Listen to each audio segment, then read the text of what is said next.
I'm Belle Bear. This is Sacred Mechanics.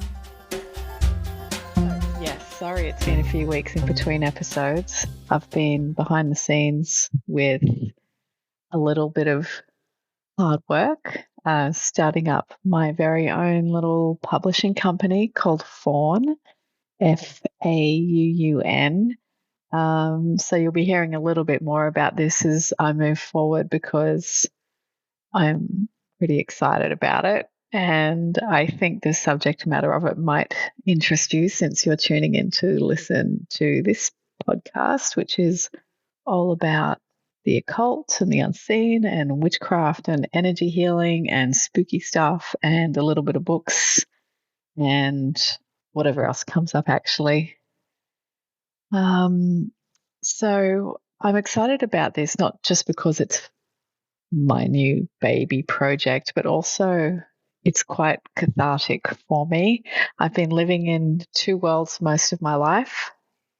First world being the spiritual one, where I have this insatiable desire for knowledge and connection in the spirit realm. As long as I can remember, I was born with this. So I not only practice as a spiritual intuitive, but I also teach it and I walk that path the best I can. It's in my blood, it's who I am, but is not necessarily practical in the outside world or hasn't been until now. So at my middle age, I thought I should finally actually put what I've learned and what I've mastered to practice.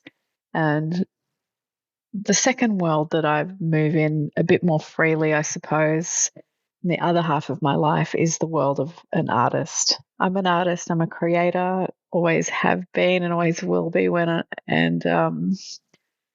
this is also something that I can't stop doing. Sometimes I wonder if I'm a chimera and have two souls stuck in my body with two different names and two different skill sets, but that's possibly another episode. So when I finished high school at 15 years old, I went on to train as a graphic designer. And here I am still doing that work at 52. And I've run the whole gamut of this career. It has been amazing. I've worked all over the world. I've branched out into fine art and photography. I'm also a director. I write, I do all this stuff. And through all of that, I've accumulated a great deal of knowledge about pop culture, also business, the craft of how things are made and done, which is really nice. And also in this, loving the printed form and books. So it's a big deal for me right now to have started Faun as a publishing company because I'm bringing in my design skills and ethics, and I'm publishing things that light up my inner world, my spirituality. So these books are mostly occult books, arcane, rare, really unusual, really interesting, thought-provoking, and I feel like I'm sort of creating, well, I am, but curating this collection of books that might help someone on their path at whatever point they are, because I'm pulling them together, redesigning them, and actually republishing them as a paperback to start as a set. So there's a system of books, and you can think of it like the Penguin book of the occult world, but better. My quality's much higher than that, but this is where I'm going with this. I'm hoping that I can be really productive and put many, many books out there and even take requests of books people want me to add to this collection as time rolls on. So at the moment, I've got about 8 books, and you can see them on my website, faun.com, Fauun.com. But it's going to keep growing, and the genres will widen, and it might get a bit weird in some of the bookshelves of my store, but that's even better, I reckon. It's going to ship all over the world, and it's just great. Everything's great. So at the heart of all of this is that this is actually epic for me. It's a really big deal because for the very first time, I'm combining my worlds, my two personas, Belle Bear, creative, graphic designer, director, writer, with Willow Whiteraven. So it's been a lot of energy, maybe more than I've realized through my life, keeping these two things separate. So I just feel like this weight has been lifted where each world, persona, personality, skill set, interest, whatever you want to call it, can openly converse with each other and inform each other. And right in the middle of all of this, I have started studying an MBA. So why not, right? I want to learn a lot more about money and business and self knowledge and reflection in not a spiritual way, more of a psychological way, I suppose. I'm just learning more about leadership and all of this. I'm just really interested in this. And also with my work as a creative, I found myself in positions of advising the C-suite in, creative ways, but also really personal ways where I've had to bring in my intuitive side and help these leaders in ways that I didn't see coming. So this is probably shining a light on where all of this is going, where if I can bring more light into the business world and into the C-suite, then I'm doing it, because I don't think there's enough spiritual influence for the betterment of mankind at that level, where some decisions are made that could probably be greatly influenced with some positive energy and positive intent. So that is part one of this podcast. I will go on just a little bit longer about Fawn because it's exciting. I'm going to tell you what books I have on here. On my online store at the moment, I've got Dreams and Dream Stories by Anna Kingsford. So if you don't know who Anna Kingsford is, please look her up. I'm going to be doing more of her work. She is an absolute trailblazer. Second book, Proofs of the Spirit World, on Ne Me Pa, We Never Die. This is a really cool book, and I don't think it's that easy to get. It's I love books about spiritism. It's a book that's full of reflection on connecting with the spirit world, and there's experiments in there and recollections and letters from people that have had really cool and unusual things happen to them. And this is a great read. Of course, I've got my Sea Witch Tarot deck, and that will always be ongoing, and that's there. And I've also got these books that have helped me in the past year that I wanted to pull together, which was Think and Grow Rich, absolute classic by Napoleon Hill, Science of Getting Rich by Wallace Wattles. A lot of people talk about this. This is the book that inspired The Secret. It's a cool little book, and it's a quick read and really re-kickstarted my ambitious self 5 or 6 years ago when I was trying to change my path after moving from France back to Australia, and it really did help me a great deal. And then there's other book that's fairly new to me called The Richest Man in Babylon, and that's something worth grabbing as well. Then, of course, we've got the essential book, The Kybalion, which is a study of the Hermetic philosophy of ancient Egypt and Greece. Very cool. And I've also got coming up, but it's not released yet, Aleister Crowley's novel called The Moonchild. And this is really going to be great. So stay tuned for that. I'll be posting more about these books once I find my feet with everything on social media. You can find me on Instagram at Fawn Books, Fauun Books, Books. And you'll see it's a really tiny account right now. And I notice that when you click on the link, Instagram warns you that it's a scam and it's dodgy because I changed my name on there. So, yeah, sorry about that. Hopefully over time, Instagram will stop red flagging me and we can see this baby grow. Okay, welcome to part 2.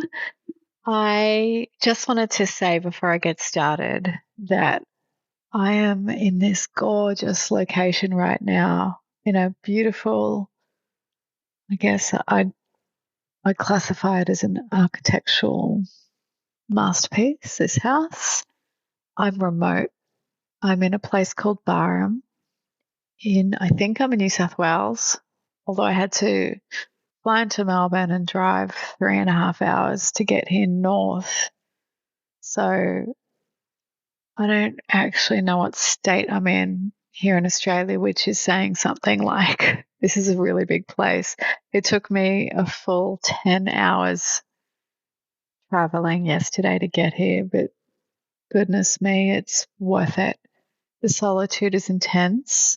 The silence is amazing, and it was really what I needed to kickstart the podcast for real and just get some time out. I am here alone right now, and I freaking love this feeling.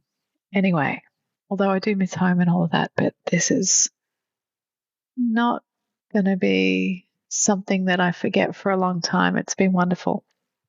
Okay, which is why I've decided to talk about the moon and lunar cycles after the beautiful night I had here last night. The lunar cycle is the perfect astrological cycle to fold into our daily routine because it's easy and it's potent and we all have easy access to it, right? It's the moon and she's here for us any day of the year. So over the course of the moon cycle, there are masculine and feminine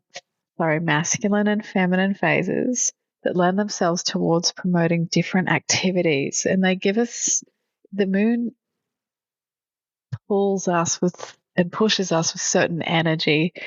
So I would classify the push as masculine and the pull, that inward feeling, the feminine. That's sort of an easy way to remember it. So there's many phases within one full moon rotation, and I'll run through the big hitters for now. For all of you who are just getting into the flow or would be happy for a memory refresh, just sit back for a few minutes and let's walk through this. If you have a notebook, maybe just jot these down as they're great to commit to memory. And as I'll remind you at the end of this to maybe keep track of that little moon symbol in your diary because it really helps. Okay, so we're going to start with the waxing moon. Now, this is the phase that's the new moon all the way through to the peak of the full moon. So this moment is for new ideas and beginnings. This sort of really fertile feeling of inventiveness is going to form and even come to fruition at this time. As the moon brightens, we can see she's illuminating things, and not just in the literal sense, but also within us. It's a wonderful time for getting out there and making things happen. But let's break this cycle down a bit more. This waxing moon cycle, it's a 2-week phase and it's fertile. So culminating with the full moon, this phase is masculine and mostly outward in nature. The waxing moon phase, the strongest new beginning moment is going to be the new moon. When it's the new moon, it's there for new beginnings, clarity, revelation, but not all information is available to us yet. Pay attention at the new moon, any seeds of ideas, small beginnings, suggestions from others, little flames that lighten our heart and that sense of fresh and beginning. So then the moon begins to appear to us here on Earth as the feminine or receiving crescent moon. And here you'll gain insight and intuition. This is personally my favorite phase. You'd see one of the little logos I use is a very thin slither of the crescent moon. It's so beautiful. In the crescent moon phase, you're going to gain insight, intuition, and it's time to plan and receive intuitively a course of action. And these are ideas that are mostly going to link back to your new moon idea and those feelings, or actions or insights. So it's okay to sort of fluctuate and go with the flow of the moon. We're outwards, we're inwards, we're outwards. It's all part of planning and building. Also, it helps us connect or be in touch with our true feelings and making space for deeper thought, I personally believe. So it's a great practice and habit to get into, and also makes us feel a bit more satisfied that we're aligned with nature somewhat, especially if we're living in a city and we're not sure last time our feet actually barefoot touched the earth. So there's always the moon. Right, so after the crescent moon phase, we're going to move into the first quarter, which is masculine.